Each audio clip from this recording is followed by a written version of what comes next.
Merci de nous avoir rejoints pour la suite et la fin de notre 2e jour en Islande.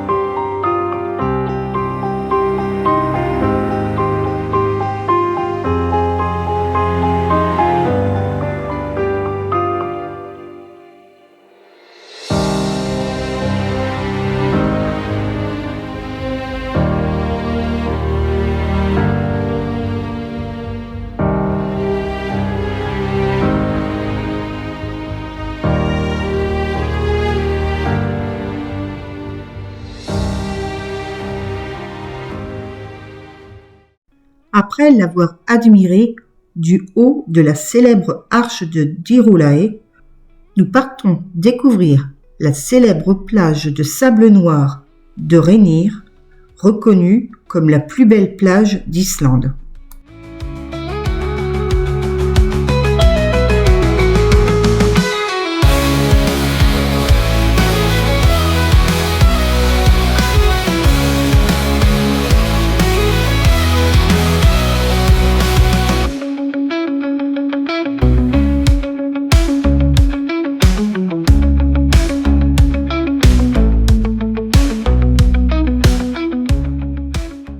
Cette plage noire est considérée comme la plage de sable noir d'Islande, avec son sable noir islandais distinctif, ses énormes colonnes de basalte et ses vagues massives qui s'écrasent sur le rivage. Les formations rocheuses de basalte ont une forme si unique qu'elles ont été utilisées pour quelques épisodes de Game of Thrones.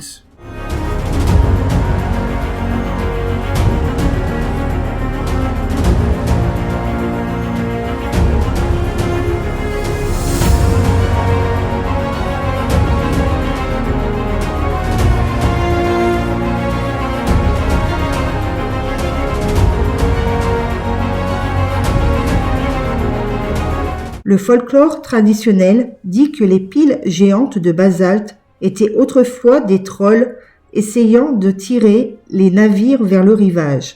Mais quand le soleil s'est levé, les trolls se sont transformés en pierre. Elles sont vraiment une merveille à regarder et les photos ne leur rendent pas toujours justice. Ces colonnes très pittoresques sont des orgues basaltiques, appelés gardars. Ils ont été créés par des forces volcaniques. Ces fractures intéressantes et rapprochées ne se rencontrent que dans les roches volcaniques, surtout dans le basalte. Elles se forment lorsque la lave se refroidit rapidement. Sous l'effet du refroidissement soudain, la roche commence à se contracter à partir des bords en forme symétrique et géométrique. Ces colonnes varient de 0,5 à 1 mètre de diamètre et peuvent atteindre 20 mètres. Elles sont parallèles et droites, mais il y a aussi des colonnes courbées, qui forment une grande grotte très pittoresque.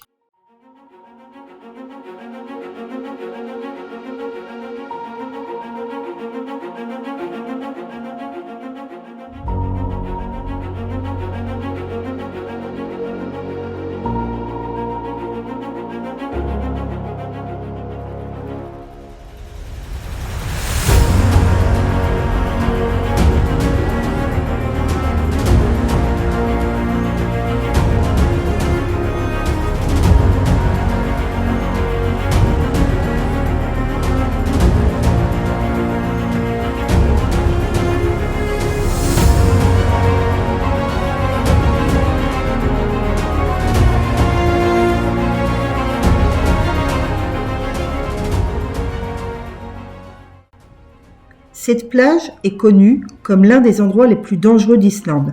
Ça n'a peut-être pas l'air si dangereux, mais ça a déjà coûté la vie à certains voyageurs. Si vous allez sur le site, il est très important de comprendre les dangers potentiels et de les prendre très au sérieux. Les courants et les vagues tumultueuses dans cette région sont impitoyables et peuvent être particulièrement violentes. Parfois, tout à coup, une vague peut se faufiler beaucoup plus loin sur la plage de sable que les autres vagues avant elle. Ces vagues de basket peuvent survenir quand personne ne s'y attend. Tragiquement, il y a eu de terribles accidents et même des accidents mortels lorsque des visiteurs sans méfiance ont été entraînés dans l'océan.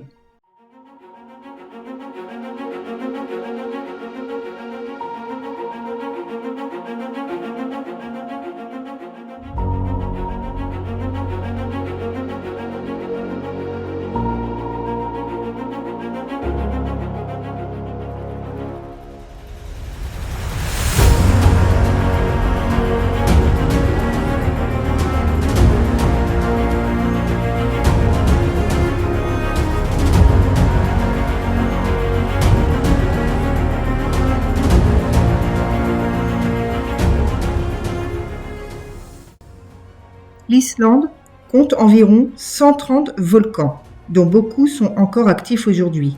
Les plages de sable noir naissent des cendres volcaniques quand la lave fondue entre dans l'eau. Une réaction violente se produit entre la lave chaude et l'eau de mer.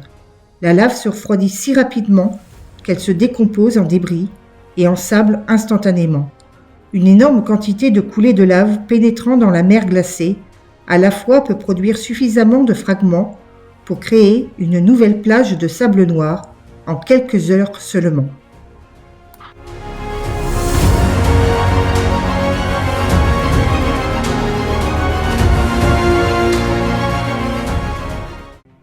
Continuons vers le sud-est de l'Islande, où s'étend l'un des paysages les plus étonnants du pays, le champ de lave d'Eldrone. Ce vaste décor, recouvert d'une mousse verte épaisse, est né d'une éruption volcanique parmi les plus violentes jamais connues sur la Terre. Comme beaucoup d'autres merveilles naturelles, il rappelle la force et l'omniprésence de l'activité volcanique en Islande. Aujourd'hui, paisible et silencieux, Eldrone fascine les voyageurs par son atmosphère unique, presque irréelle.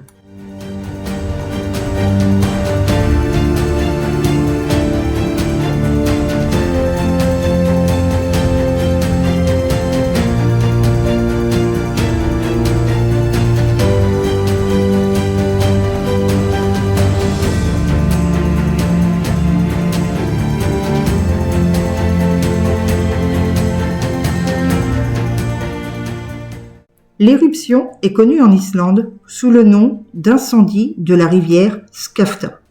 Au cours de celle-ci, la lave a jailli sur 27 km de fissures volcaniques avant de se diviser en deux coulées principales. Ces coulées ont fini par encercler un village, détruisant pâturages et fermes sur leur passage. Les conséquences furent catastrophiques. Perte de bétail, famine et maladies qui frappèrent durement la population islandaise. Mais l'impact ne s'est pas limité à l'île. En Europe, le voile de cendres et de gaz a provoqué des étés anormalement brumeux, au point que les Britanniques surnommèrent 1783 l'été des sables. Certains chercheurs estiment même que ce bouleversement climatique aurait contribué à aggraver les tensions sociales précédant la Révolution française. Au fil du temps, la lave s'est refroidie et a sculpté un paysage chaotique de roches noires et irrégulières. Une épaisse mousse verte s'est ensuite formée, tout particulièrement dans la zone côtière au climat plus doux. Aujourd'hui, Eldrone s'étend sur 565 km². Recouvert de ce manteau végétal étonnant, il confère aux visiteurs un contraste saisissant entre l'histoire dramatique de l'un des volcans d'Islande et la sérénité de son apparence actuelle.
et comment bien terminer notre journée en s'arrêtant pour admirer une splendide cascade.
C'est la fin de notre 2e jour, plein d'émotions. Nous arrivons à notre hôtel que nous surnommerons l'hôtel au milieu de nulle part.